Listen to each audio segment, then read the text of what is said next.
Et c'est très intéressant parce que la molécule, la première qui a été utilisée, l'opinavir, on a vu très vite que ça ne servait à rien du tout. Donc c'est une des branches de l'essai qui avait été fait en Europe. Quant à l'autre, le remdesivir, elle n'est pas manufacturée, c'est-à-dire et elle est très très toxique. Donc de toute manière, elle n'aura pas sa place dans une maladie comme ça, dans 90% des cas qui sont des pnéumopathies habituelles.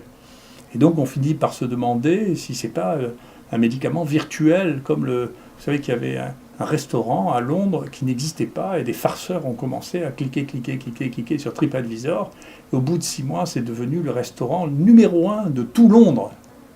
Donc ça veut dire qu'on peut faire croire à toute la population londonienne que le meilleur restaurant est simplement un restaurant qui n'existe pas.